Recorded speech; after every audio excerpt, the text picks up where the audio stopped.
Welcome to Cosmo Talks. I'm Petra. In this episode, we explore why living well is a shared effort and how you can be a good host to your microorganisms.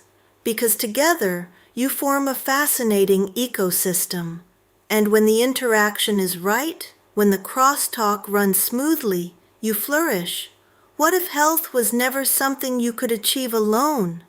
What if every good night's sleep, every time you feel energetic, every quick recovery after a hard day wasn't just your achievement, but a co-production? Your microorganisms work day and night for you. They produce vitamins, train your immune system, influence your mood. But they can only do their work if you create the conditions. Today, we close this series with the question that brings everything together.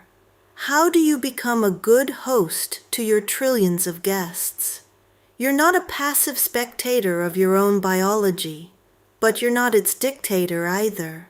You're a participant in a collaboration, a relationship, and relationships ask for something other than control.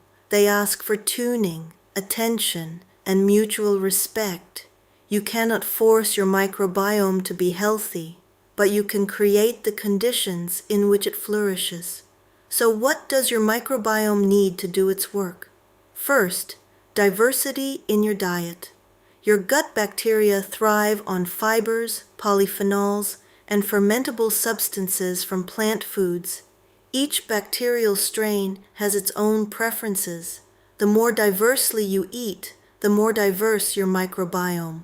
And diversity is resilience. Second, rhythm. Your microbiome has a circadian clock. It functions differently during the day than at night. Irregular eating, varying sleep times, chronic jet lag, it disrupts not only you, but your microorganisms too. Third, relief from stress. Chronic stress changes the composition of your microbiome. It suppresses beneficial bacteria and makes room for pro-inflammatory species. Stress management, then, isn't just mental hygiene, it's microbial care. Fourth, movement. Research shows that people who exercise regularly have a richer and more diverse microbiome. Not extreme sport, but consistent, moderate movement. The mechanism is complex, but the effect is clear. Fifth, restraint with disruption. Antibiotics, excessive alcohol, heavily processed food, these are all disruptions to your ecosystem, sometimes necessary, but never without consequences. A good host is sparing with what harms their guests. The common thread?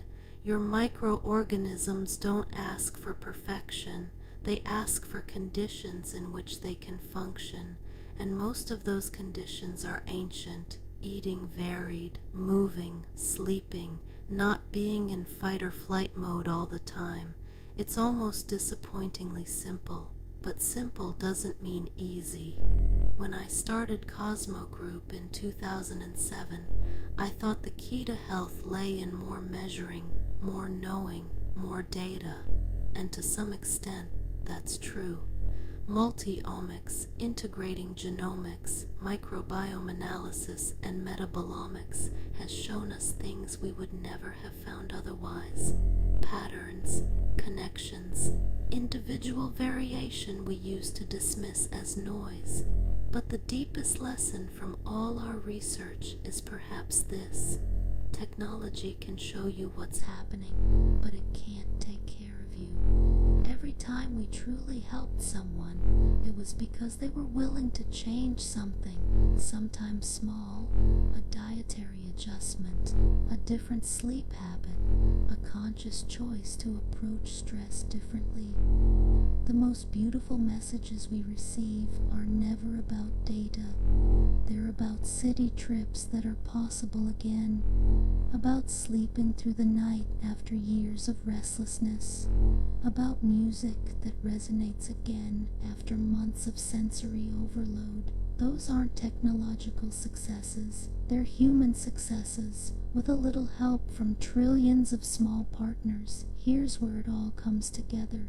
You are a holobiont, human plus microbiome, inseparably connected. Your microorganisms react before you notice anything. You're more ecosystem than machine. They co-determine every outcome. And living well, that's not a solo project. It's a shared effort. That might sound like you're giving up some control, but really, you're getting something in return. Partners. Trillions of partners who work on your health every single day, if you give them the chance. That's the heart of holobiont thinking. Not fighting against your body, not trying to control everything, but collaborating with what's already there. Take care of your guests, and they'll take care of you. The biohack for this episode is not a technique, but a mindset. This week, ask yourself with every choice, is this something my microbiome would appreciate? Not as an obligation, but out of curiosity. With every meal, every moment of movement or rest, every glass of water or alcohol, you don't need to be perfect. Perfection is not ecosystem thinking, but awareness is. Start with the question.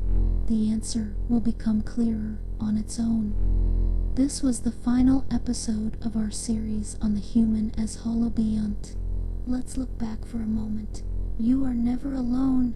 Trillions of microorganisms live with you. They react before you notice anything. You're more ecosystem than machine. They co-determine every outcome, and living well is a shared effort. Remember, you are an ecosystem that responds, and that's good news, because every moment is a new opportunity. Want more insights, stories, and applications?